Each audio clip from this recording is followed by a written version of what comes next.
General Election 2017, Corbyn pledges change, at home and abroad, on terror. UK foreign policy would change under a Labour government to one that reduces rather than increases the threat to the country, Jeremy Corbyn has said. He said experts had linked British involvement in wars abroad to terrorism at home, as election campaigning resumed after the Manchester attack. He also pledged to reverse police spending cuts, but stressed the blame for attacks lay with the terrorists. Opponents criticized his speech, coming days after the attack which killed 22. Foreign Secretary Boris Johnson said it was absolutely monstrous that the Labour leader had attempted to justify or legitimise the actions of terrorists. And Lib Dem leader Tim Farron accused Mr Corbyn of using the grotesque attack in Manchester to make a political point. Police cuts not to blame for Manchester Mayor's action against online extremism. All you need to know about the general election reality check: what laws stop terror suspects travelling? Victims of the Manchester attack. Mr Corbyn delivered his speech as the bigger political parties returned to the campaign trail following Monday night's suicide bombing at Manchester Arena. He pledged a change at home and change abroad if Labour won power, with a new foreign policy approach and more money for police, the NHS and security services. He began by paying tribute to the inspiring response to the attack from Manchester and those who rushed to help, and condemned atrocious acts of cruelty by terrorists who, he said, would never divide us, and they will never prevail. He said he did not want to make a narrow political point, as Britons had to stand together after the attack. But he added, an informed understanding of the causes of terrorism is an essential part of an effective response that will protect the security of our people, that fights rather than fuels terrorism. Media playback is unsupported on your device. Media caption: Security Minister Ben Wallace says Jeremy Corbyn's comments are inappropriate and crassly timed.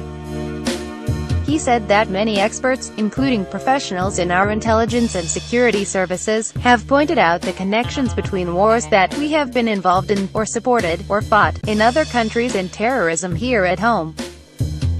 But he added, that assessment in no way reduces the guilt of those who attack our children. Those terrorists will forever be reviled and implacably held to account for their actions. The blame is with the terrorists, but if we are to protect our people, we must be honest about what threatens our security. However, he said that the causes certainly cannot be reduced to foreign policy decisions alone, and said the prison system, where a subculture of often suicidal violence had developed among a tiny minority of young men, was also in need of resources and reform. Mr Corbyn also said that a Labour government would fund more police and ensure the security services had sufficient resources to keep track of those who wish to murder and maim. On deploying British troops, he said he would tell them, under my leadership, you will only be deployed abroad when there is a clear need, and only when there is a plan that you have the resources to do your job and secure an outcome that delivers lasting peace. Mr Corbyn, who opposed UK military intervention in Iraq and Afghanistan, and voted against strikes in Libya and Syria, said, we must be brave enough to admit the war on terror is simply not working. We need a smarter way to reduce the threat from countries that nurture terrorists and generate terrorism. But he added, do not doubt my determination to take whatever action is necessary to keep our country safe. Former MI5 Chief Baroness Manningham Buller told the Iraq Inquiry in 2010 that the 2003 invasion of Iraq had undoubtedly increased the terror threat to the UK and had radicalized a few among a generation who saw our involvement in Iraq, on top of our involvement in Afghanistan, as being an attack on Islam. Image copyright Getty Images. Image caption: floral tributes have been laid to the victims of Monday's terror attack.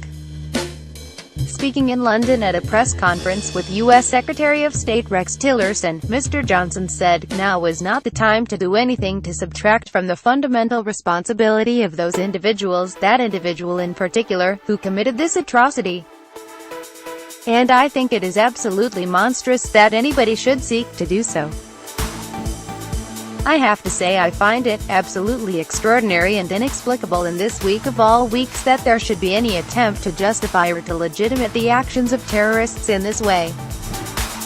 Defense Secretary Sir Michael Fallon said the way to deal with terrorism was about being tough at home with anti-terror laws and powers for police and security forces while taking military action when you have attacks being planned against this country. He added, "It is a fact of record that Jeremy Corbyn has opposed every serious piece of anti-terrorism legislation throughout his time in Parliament. He's soft on terrorism. We are determined to protect the British people." Media playback is unsupported on your device. Media caption: Labour's Barry Gardiner tells Today attackers use Western military interventions as an excuse. And Lib Dem leader Tim Farron said, "A few days ago, a young man built a bomb, walked into a pop concert and deliberately slaughtered children. A community is in shock." Jeremy Corbyn has chosen to use that grotesque act to make a political point. "I don't agree with what he says, but I disagree even more that now is the time to say it. That's not leadership, it's putting politics before people at a time of tragedy." But Paul Nuttall, leader of UKIP, said he tended to agree with Mr. Corbyn on the link between British foreign policy and an increased UK terror threat. "I was opposed to the war in Iraq, I was opposed to intervention in Libya. If the Tories got their way we would have ended up in Syria now, and it would have been even worse. However, I hope Jeremy Corbyn isn't using this as an excuse for what happened the other night.